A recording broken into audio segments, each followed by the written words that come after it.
Hello and welcome back to this Thursday morning David67 Celtic News YouTube channel video. This video is going to be a wee profile scouting picture video for a player Celtic are rumoured to be closely interested in, and some uncertainty as to whether Celtic have as yet bid for this player or not.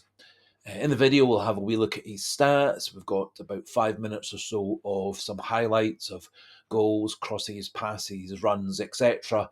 from last season in Danish football, and ending up with a wee summary of my own thoughts regarding him as a player and how he might fit in at Celtic. So the player's name is CLEMENT Bischoff. He is a Danish under-21 player, plays primarily left wing, although has played left-sided midfield, occasionally has played attacking midfield, right wing, and even as a left back. But he has primarily been playing out wide on the left just recently. He is a right-footed player, 19 years old, 5'10", 5'11" in height. 7 under-21 caps for Denmark with 2 goals. Currently under contract with Brondby. Interestingly, his contract runs out on the 30th of June 2026, and so he's got under 12 months left on his contract, and so it may be that Brondby will be looking to cash in on him sooner or later. He was rumoured to be about to be transferred to Brighton in the winter window of 2025, but that fell through at the last minute, and it doesn't appear that Brighton have gone back in for him. And as well as Celtic, it's thought that Sunderland and Wolves are both interested in signing him for this season, with Sunderland probably the most keen of those two to sign him alongside Celtic. His transfer markets site valuation has him down at £4.4 million. However, it's thought that Brondby are looking for £6.3 million. And so it does look like Brondby, much like with Matthias Kiesgarden, are very much looking into cashing in massively on their most talented young players. With his contract having less than 12 months to go, it may be that that asking price does come down and down, although possibly Celtic would be best to strike whilst the iron's hot, as Brondby do appear at the moment willing to sell Bischoff for the right price. He only made his debut for Brondby in July 2023, played a couple of games in that season, played much more games in 2024-25, and has played a couple of games so far this season for Brondby in Danish football. This season at Brondby, 5 appearances, 1 goal, 2 assists. Last season at Brondby, 39 games, 2 goals and 10 assists. And over his whole Brondby career in first team, 49 games, 3 goals, 12 assists.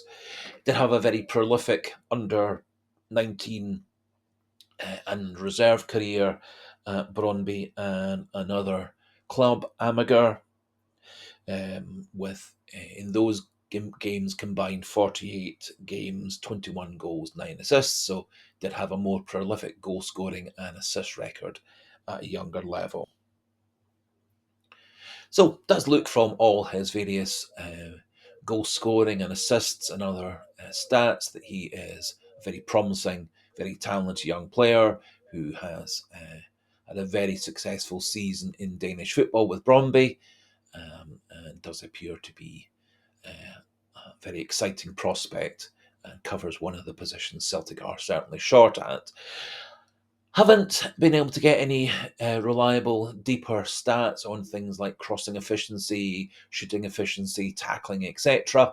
And so basically my thoughts and analysis on the video highlights, and there are quite a number of little highlight reels and scouting reels for Bischoff on various different YouTube sites.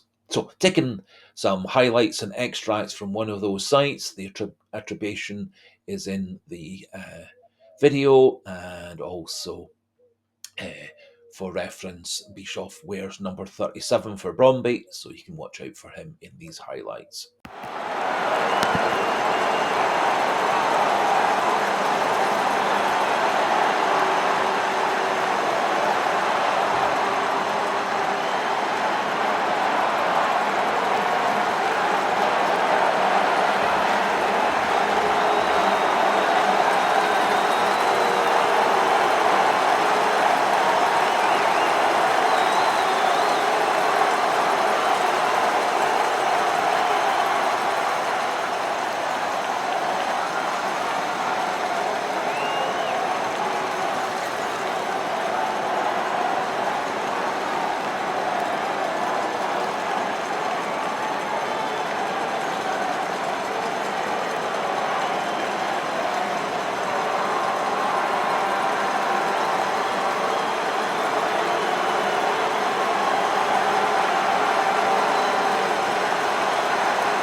Now, combination of that extracted video and several other videos about Bischoff via YouTube and via the internet. He does look a very speedy player, good with the ball at his feet, two-footed, primarily right-footed, but does actually have a very good passing and crossing ability left-footed.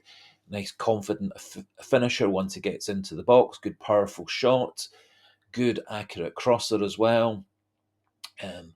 Also seems to have very good vision for releasing balls through tight defences to strikers and midfielders running onto it. And there were quite a number of very high quality balls over the top through defences and into space. And does seem also quite a good teammate in that he will pass and set up colleagues and teammates who are in a better position rather than being greedy and taking the chance for himself. Not much in the way of his aerial ability in those highlights. Does appear also able to track back and make a challenge in midfield and assist the defence in midfield to get the ball up the pitch. And as I say, does show good pace with the ball at his feet, good dribbling skills. And I think there are no great negatives about his ability from what I have seen from the various video clips and highlights. The main slight drawback with Bischoff is his age at 19. Is a relatively inexperienced player, has played a few Conference League type qualifiers, but not any higher level than that, and has played several under 21 games and under 19, under 20 for Denmark, and has done well at those levels, but hasn't as yet ascended to full international level. However, I do think he very much fills a hole for Celtic, would be a very capable deputy backup for Dijsselmeyer on the left, or it could allow Dijsselmeyer to move centrally. He does, as I say, have the ability to drop back into midfield and even drop back into left back position, although has not done that terribly often recently, and can swap over to the right wing, and so could give us a bit of flexibility alongside players such as Tilio, Yang, Forrest, backing up the wide positions until Jota gets back to full fitness, which may be the start of 2026 or possibly more likely the summer of 2026. So I do think this could well be a player that Celtic should pursue. Brondby do appear to be asking for 6.3 million, which is a wee bit on the high side for me for a 19-year-old with, in essence, 1 year of first team experience with a few games here and there for Brondby at first team level. However, I think he's very much worth the gamble, and would be very happy if Celtic did crack on and sign him in the next week or so and get him into the squad for the 2 Champions League games and then the big game against Rangers at the end of August. We'd be delighted to see what you feel yourself, so do pop your own thoughts regarding Bischoff into the comment section. And as we finish, just a wee polite suggestion, encouragement for those not yet subscribed to the channel. Please do click that subscribe button, keep the numbers pushing up through the 1300s, and as I say, do pop your own thoughts regarding Bischoff or any other players you feel that would fit in well for Celtic in the wide positions, which does appear to be the main position Brendan Rodgers and the scouting people are concentrating on in these last 3 weeks or so of the transfer window. And so until the next video, goodbye and hail, hail.